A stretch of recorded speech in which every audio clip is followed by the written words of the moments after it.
এরপর আসি সমীকরণের সমতা বিধান বা রাসায়নিক সমীকরণের সমতা বিধান বা রাসায়নিক সমীকরণকে ব্যালান্স করা। কি জিনিস এটা একটু বুঝে নাও প্রথমে। দেখো আমরা এই যে হাইড্রোজেনের সঙ্গে অক্সিজেনযুক্ত জল তৈরি করছি, এই দুভাবে এই বিক্রিয়াটাকে লিখলাম। H2 প্লাস O2 তীরচিহ্ন দিয়ে লিখলাম H2O। আবার আরেক জায়গায় লিখেছি আমি 2H2 প্লাস O2 সমান 2H2O। তা দুটোই কিন্তু একই জিনিসকেই বোঝাচ্ছে। এখানেও হাইড্রোজেন অক্সিজেনযুক্ত জল তৈরি করছে, এখানেও তাই। কিন্তু এখানে একটা দেখো তীর চিহ্ন আছে, এখানে একটা সমান চিহ্ন আছে। তাহলে এগুলো কি মানবে? এই প্রথম যে আমরা সমীকরণটা লিখেছি, এই সমীকরণ তীর চিহ্ন দিয়ে যে সমীকরণটা লিখেছি, এটাকে বলা হবে হচ্ছে আনব্যালান্সড ইকুয়েশন বা অসমিত সমীকরণ। H2 প্লাস O2 তীর চিহ্ন H2O, এটাকে বলা হবে কি না আনব্যালান্সড ইকুয়েশন বা অসমিত সমীকরণ। আর পরেরটাকে বলা হবে হচ্ছে ব্যালান্সড ইকুয়েশন বা সমিত সমীকরণ। তো এটাকে কেন আনব্যালান্সড বলা হচ্ছে দেখা যাক। তা এই সংক্রান্ত একটা সূত্র আমরা আমাদের ভাবতে হবে একটু। জানি সূত্রটা আমরা সবাই জানি এবং সূত্রটা খুব অবভিয়াস সূত্র। কি বলা হয় সূত্রটায়? ভরের নিত্যতা সূত্র। বলা হচ্ছে রাসায়নিক বিক্রিয়ায় ভর সৃষ্টি বা ধ্বংস করা যায় না। বিক্রিয়ার পূর্বে বিক্রিয়ক পদার্থগুলির মোট ভর ও বিক্রিয়ার পরে বিক্রিয়াত পদার্থগুলির মোট ভর সমান থাকে। এই হচ্ছে ব্যাপারটা। তার মানে অবশ্য এখানে বিক্রিয়ক বিক্রিয়াত পদার্থ কি বলা হয়নি, সেটা একটু বলে নেওয়া যাক। সরি, বলা হয়তো দরকার ছিল। কি জিনিসটা বলে নেওয়া যাক। এই যে আমরা লিখছি যে H2 plus O2 is equal to 2H2O। এখানে এই সমীকরণের সমান চিহ্নের বাম দিকের যে রাশিগুলো থাকে তাকে বলা হয়ে থাকে বিক্রিয়ক পদার্থ। যে পদার্থগুলি থাকে, সে মৌল হতে পারে, যৌগ হতে পারে, বিক্রিয়ক পদার্থ বা রিঅ্যাক্ট্যান্টস। আর ডান দিকে যে পদার্থগুলি থাকে তাকে বলা হবে বিক্রিয়াজাত। বিক্রিয়া থেকে জাত হয়েছে, বিক্রিয়াজাত পদার্থ বা প্রোডাক্টস, রিঅ্যাক্ট্যান্টস অ্যান্ড প্রোডাক্টস। এখানে আমরা দুটো রিঅ্যাক্ট্যান্টস পাচ্ছি আর একটা প্রোডাক্ট পাচ্ছি, কিন্তু প্রোডাক্ট একের বেশি হতে পারে, দুটো হতে পারে, তিনটে হতে পারে, আরও বেশি হতে পারে। রিঅ্যাক্ট্যান্টস তাই দুটোই হবে, তার মানে একটাও হতে পারে, দুটো হতে পারে, তিনটে হতে পারে, এরকম হতে পারে। তা বলছে ভরের নিত্যতা সূত্রে যে বিক্রিয়ার পূর্বে বিক্রিয়ক পদার্থগুলোর যা মোট ভর হবে, অর্থাৎ হাইড্রোজেন অক্সিজেনের যা মোট ভর হবে, বিক্রিয়ার পরে বিক্রিয়াত পদার্থ অর্থাৎ জল H2ওরও ভর কিন্তু সে একই হবে, কমবেও না বা বাড়বেও না। এবার এটা কীভাবে সম্ভব? তা আমরা দেখতে পাচ্ছি বিক্রিয়ার পূর্বে এদিকে হাইড্রোজেন ছিল, এদিকে অক্সিজেন ছিল। এখানে হাইড্রোজেনের আচ্ছা, সমীকরণটা অন্যভাবে লিখি আমরা, বোঝার সুবিধার জন্য অন্যভাবে লিখি, সরল আকারে লিখি। H2 প্লাস O2 সমান H2, যেটাকে আমরা আনব্যালান্সড ইকুয়েশন বলছি। আচ্ছা, এখানে কী বোঝাচ্ছে? এখানে দেখো, এখানে দেখতে পাচ্ছি হাইড্রোজেনের দুটো পরমাণু, এই যে নিচে ছোটো করে লিখছি, এটা পরমাণু সংখ্যা বোঝাবে। হাইড্রোজেনের দুটো পরমাণু অক্সিজেনের দুটো পরমাণুর সঙ্গে বিক্রিয়া করছে, করে জল তৈরি করছে। এবার যদি প্রত্যেকটা হাইড্রোজেন পরমাণুর ভর যদি 1 গ্রাম করে হয়, তাহলে এখানে 2 গ্রাম হাইড্রোজেন আছে, এখানেও প্রত্যেকটা অক্সিজেন পরমাণু 1 গ্রাম করে হয়, তাহলে এখানে 2 গ্রাম অক্সিজেন আছে। এটা কিন্তু আমি বোঝার সুবিধার জন্য বলছি, মোটেও অক্সিজেন পরমাণুর ভর 1 গ্রাম হতে হবে না, আচ্ছা অনেক অনেক কম হবে। তো যাই হোক, 2 গ্রাম হাইড্রোজেন আছে আর 2 গ্রাম অক্সিজেন আছে। তাহলে বিক্রিয়া করে বলছে যে জল তৈরি হলো, তার ভর তাহলে কত হওয়া উচিত? 2 প্লাস, আগে ছিল 2 আর 2 4 গ্রাম, তাহলে পরেও হওয়া উচিত ছিল 4 গ্রাম। অর্থাৎ যে পরিমাণ হাইড্রোজেন থাকবে এখানেও সেই পরিমাণ হাইড্রোজেন থাকতে হবে, যে পরিমাণ অক্সিজেন এখানে থাকবে এখানেও থাকতে হবে, তবে এটা সম্ভব হবে। অর্থাৎ এদের মধ্যে পরমাণুর সংখ্যা কিন্তু কম বেশি হবে না। তা সেই জন্য বলা হচ্ছে কি না, এই যে রাসায়নিক সমীকরণের এটা ভরের নিত্যতা সূত্র কখন খাটবে না, রাসায়নিক সমীকরণের খাটতে গেলে এটা হতেই হবে অবশ্যই। রাসায়নিক সমীকরণের বাম দিকে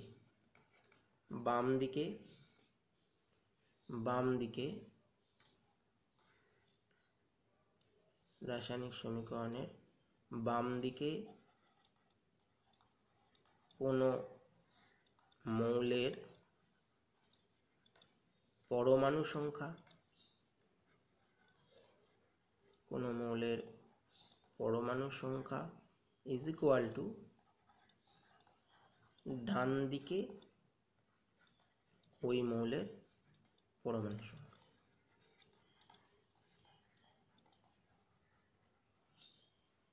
তবেই ব্যাপারটা সম্ভব।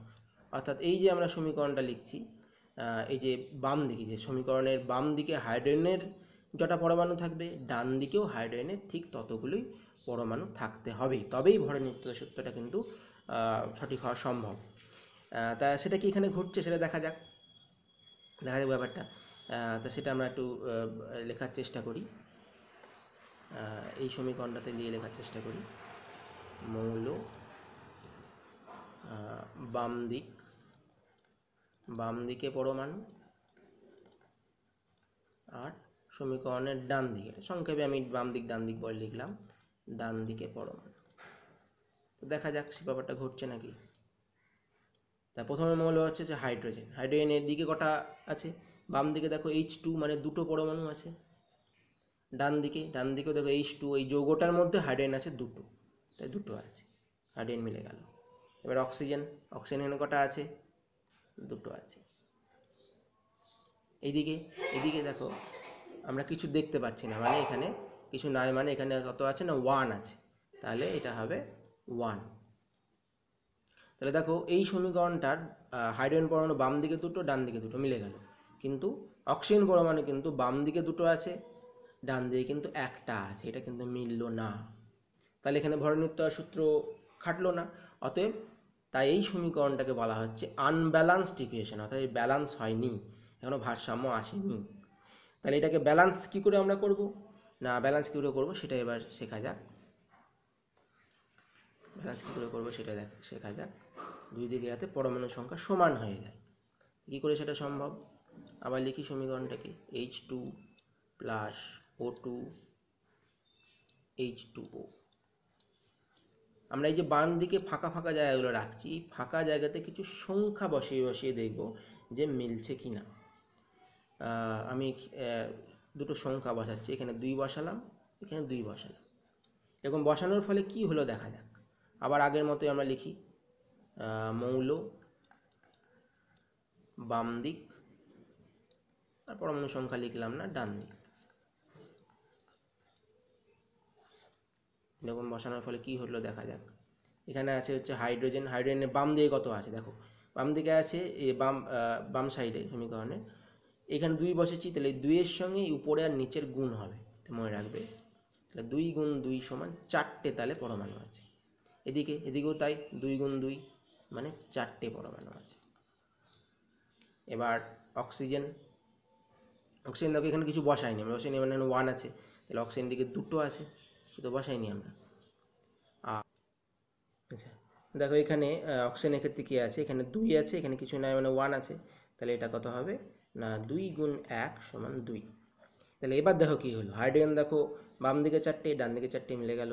অক্সিজেন দেখো বাম দিকে 2টো, ডান দিকেও 2টো। তাহলে এবার দেখো এখানে 2 আর এখানে 2 বসানোর ফলে কিন্তু 2 দিকেই পরমাণু সংখ্যা মিলে গেল।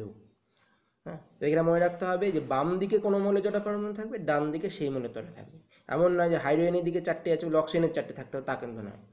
ওই মৌলটারই আমরা দেখতে পাবো, হাইড্রোজেনের বাম দিকেও দেখবো, হাইড্রোজেনেরই আবার ডান দিকে আমরা দেখব। তাহলে এই যে বাম পাশে সংখ্যা বসানো, এইগুলো এই যে বসানো, এটা আমি জানি বলে বসিয়ে দিলাম, কিন্তু এটা কিন্তু তোমাদের প্র্যাকটিস করে করতে হবে। আর এই মেথডটাকে বলা হয়ে থাকে ট্রায়াল অ্যান্ড এরর মেথড। অর্থাৎ বসিয়ে দেখতে হবে হচ্ছে কিনা। আরও একটা উদাহরণ, আচ্ছা এবার আর একটা উদাহরণ নিয়ে কাজ করা যাক।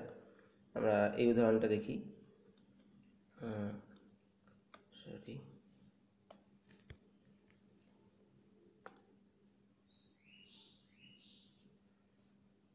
N2 plus H2 NH3 ammonia তৈরি হচ্ছে। তো এখানে যদি দেখি আমরা প্রথমে সবগুলো সব ব্যালেন্স আছে কিনা একবার দেখে নেওয়া যাক। এদিকে হচ্ছে মৌল বাম পক্ষ, এটা হচ্ছে ডান পক্ষ। তাহলে মৌল হচ্ছে নাইট্রোজেন। নাইট্রোজেন বাম দিকে কটা আছে? এই নিচে 2 মানে দুটো আছে। আর ডান দিকে কটা আছে? ডান দিকে দেখতে পাচ্ছি কিছু নয়, মানে একটা আছে। আচ্ছা, এবারে হাইড্রোজেন। হাইড্রোজেন বাম দিকে আছে দুটো, এদিকে আছে কটা? না, 3টে। তাহলে আমরা দেখতে পাচ্ছি নাইট্রোজেন হাইড্রোজেন কোনোটাই কিন্তু সমান নাই। আচ্ছা, এবার কী করা যেতে পারে? কীভাবে বসালে এবার দেখা যাক যে কীভাবে বসালে এগুলো মিলতে পারে। তা প্রথমে আমরা দেখতে পাচ্ছি নাইট্রোজেন যদি মেলানোর চেষ্টা করি, দেখো নাইট্রোজেন দিকে দুটো আছে, এদিকে একটা আছে। তার মানে প্রথমেই ধর এখানে আমি 2 বসিয়ে দিলাম। তাহলে যদি 2 বসিয়ে দিই তাহলে কী আসছে? 2 বসিয়ে দিলে এবার দেখো এখানে নাইট্রোজেন তো দুটো হয়ে গেল, ঠিকই নাইট্রোজেন হয়ে গেল দুটো, কিন্তু হাইড্রোজেন আবার দেখো কটা হয়ে গেল? 3 দুগুণে 6। হাইড্রোজেন হয়ে গেল, এটা হয়ে গেল, তার মানে 3 দুগুণে 6 হয়ে যাচ্ছে। 3 দুগুণে 6 চলে আসছে। এবার তাহলে নাইট্রোজেন মিলে গেল কিন্তু হাইড্রোজেন মিলছে না। তাহলে এবার হাইড্রোজেন হলো দুটো, আর বাম দিকে দুটো, আর ডান দিকে 6টা। তাহলে বাম দিকে এই দুটোটাকে 6 করতে হবে। তার মানে এটাকে তাহলে এখানে আমাদের তাহলে 3 দিয়ে গুণ করতে হবে, তাহলেই হয়ে যাবে 6। তাহলে বাম দিকে আমি 3 দিয়ে গুণ করলাম, তাহলে 6 হয়ে গেল। এবার দেখা যাক মিলছে কিনা। এবার দেখো নাইট্রোজেন কটা? দিকে দুটো, দিকে নাইট্রোজেন কটা? দুটো। আচ্ছা, আবার লিখে নিই পরে।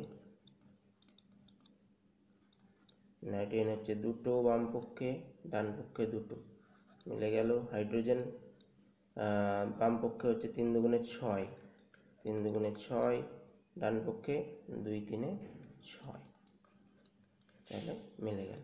তাহলে এইভাবে এখানে যদি 3 আর 2 বসায় তাহলে মিলে যাবে। তাহলে আমাদের ব্যালেন্স করলে কি আসবে? না N2 plus 3H2 is equal to 2NH3। এইভাবে তাহলে ব্যালেন্সিংটা করা গেল। এই পদ্ধতিটাকে বলা হচ্ছে ট্রায়াল অ্যান্ড এরার মেথড বা হিট অ্যান্ড ট্রায়াল মেথড। তা এই পদ্ধতিতেই সাধারণত করতে হয়। তা এই পদ্ধতিটা যদি অসুবিধা বলে মনে হয় তাহলে অন্য একটা পদ্ধতি শিখিয়ে দিচ্ছি, দেখো সেটা বুঝতে পারো নাকি। তো সেই পদ্ধতিতে কি বলা হচ্ছে দেখা যাক। একটা পদ্ধতি শিখিয়ে দিচ্ছি, সেই উদাহরণটাই দেখা যাক। ব্যালেন্স করতে দিয়েছে N2 প্লাস H2 NH3। তা ধরো এইদিকে আমি নিলাম A, এই প্রত্যেকটার আগে একটা করে কোএফিসিয়েন্ট বসাইলাম। এখানে A বসালাম, এখানে B বসালাম, এখানে C বসালাম। তো এরকম বসালে কি আসবে? দেখো এরকম যদি বসাই তাহলে দেখো এবার নাইট্রোজেনের ধরলাম যে এরকম বসানোর ফলে এটা ব্যালেন্স হয়ে গেল, অর্থাৎ ধরো ব্যালেন্স হয়ে গেল, অর্থাৎ এরকম সমীকরণটা ব্যালেন্স সমীকরণটা লিখতে পারি আমরা, BH2 is equal to CnH3। তাহলে যদি ব্যালেন্স হয়ে গিয়ে থাকে তাহলে কি দাঁড়াবে জিনিসটা? এবার যদি আমরা মৌলগুলোর দুই দিকের সমান করি, তাহলে নাইট্রোজেনে যদি দেখতে যাই, বাম দিকে আছে হচ্ছে A×2 মানে 2A আছে, ডান দিকে কটা আছে? ডান দিকে দেখো হচ্ছে C×1 মানে শুধু C। তাহলে 2A ইজ ইকুয়াল টু অবশ্যই C হবে, কেননা বাম দিকে যটা পরমাণু ডান দিকে তটা পরমাণু থাকবে। আবার হাইড্রোজেন যদি দেখতে যাই, হাইড্রোজেন কত আসছে? দেখো হাইড্রোজেন আসছে এটাতে আসছে 2B আছে বাম দিকে। তাহলে ডান দিকে কটা আছে? দেখো 3C আছে। 2B is equal to 3C। এবার এই ABC এর মধ্যে যে কোনো একটা কোএফিসিয়েন্টকে ধরো 1 করে দেওয়া গেল, তাহলে কি আসবে? ধরো যে কোনো একটা কোএফিসিয়েন্ট, ধরো আমি C সমান 1, এটা বিকেও 1 করা যেত, অসুবিধা ছিল না। এখানে সিকে ধরো 1 করলাম, তাহলে কি দাঁড়াবে? তাহলে সিকে যদি 1 করা হয় তাহলে 2B সমান করে দাঁড়াবে, 2B সমান দাঁড়াবে হচ্ছে 3। আর A সমান করে দাঁড়াবে